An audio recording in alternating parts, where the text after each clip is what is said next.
All right, let's dive right in. We're heading into a really fascinating part of the Maharatnakuta Sutra.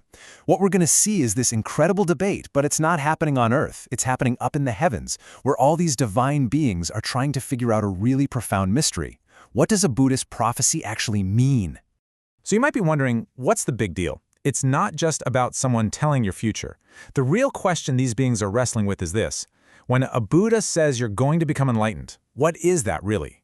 Is it a guarantee? Is it some fixed destiny? Or is it something way more subtle, something that kind of bends your mind? And that's the puzzle we're going to explore together. Okay, so here's our roadmap for today. We're basically going to climb up through the different heavenly realms. We'll start with the super analytical beings in the Tushita heaven, and then we'll keep going higher and higher. And with each level we ascend, the perspective gets more profound, more radical, all focused on this one powerful idea. So the way this whole discourse is set up, it's like we're climbing a ladder of insight. It's a progressive revelation. As we go from one heaven to the next, we're not just hearing different opinions. What we're really watching is a systematic dismantling of all our usual ideas, leading us to a much, much deeper understanding of how things really are. So our climb begins in the Tushita heaven. And if you're looking at this from a scholarly point of view, this is the place to start. The beings here, the devas, they don't just jump to an answer. No, they start by taking the question itself and deconstructing it with this incredible, almost surgical precision. They kick things off by asking a very basic question. Who, or maybe what, is it that actually receives this prophecy? I mean, is it your physical body? Is it your feelings that come and go? Your perceptions? They go through the 5 aggregates, the skandhas, which are basically the building blocks of what we call a person. And they're looking for something solid, something that could actually be the recipient of enlightenment. And this is where their logic gets really, really elegant.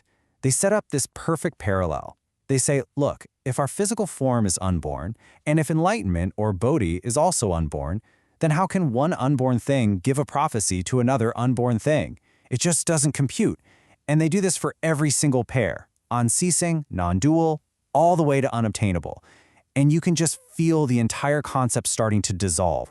Which leads them to their huge conclusion, shunyata, emptiness.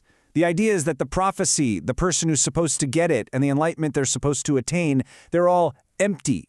They don't have a solid, separate, independent existence. They're basically just concepts, names, conventions we use to talk about the world.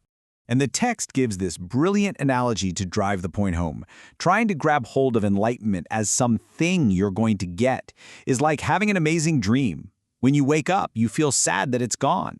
But the sadness only comes because you are grasping at something that was never really solid in the first place.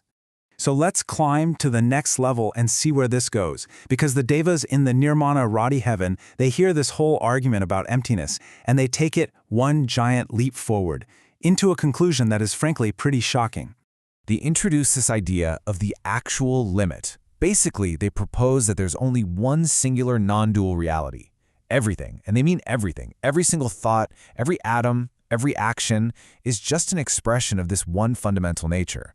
There is absolutely nothing outside of it. And this right here leads to their most provocative, most challenging statement. They say, look, if enlightenment has no fixed nature, and even the absolute worst things a person can do, the 5 heinous crimes, also have no fixed nature, then they must share the same fundamental empty reality.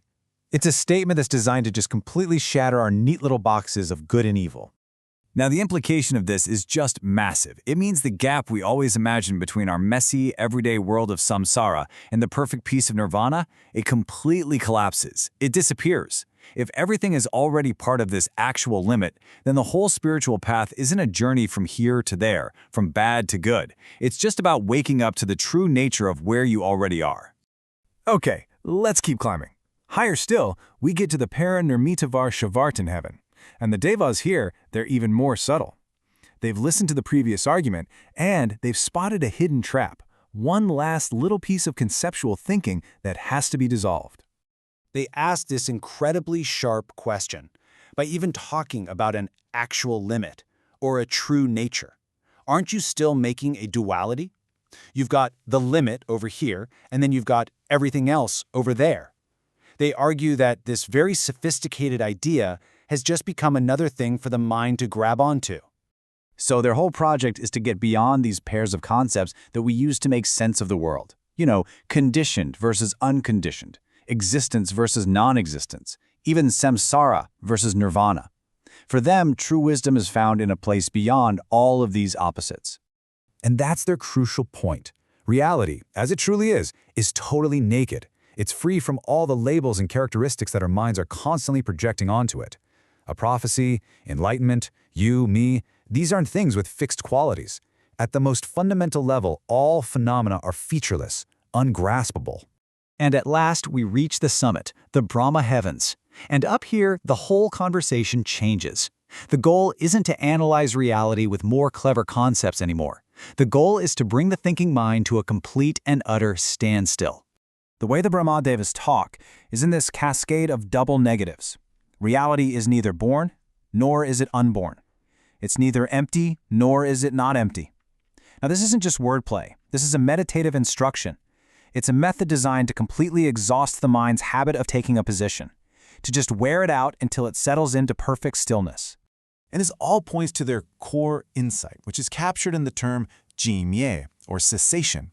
Now, this isn't about being wiped out or annihilated. It's a state of profound, unshakable peace that you realize when all the mental grasping, all the conceptual drama, all the attachment just ceases. For them, this is the final word. To illustrate this, the great Brahma King uses this stream of absolutely beautiful similes. The world is like a hollow fist. It looks like it's holding something, but open it up and there's nothing there.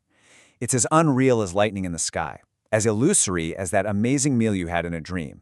These aren't just philosophy points, they are poetry, all pointing to the fleeting, constructed nature of everything we see and feel.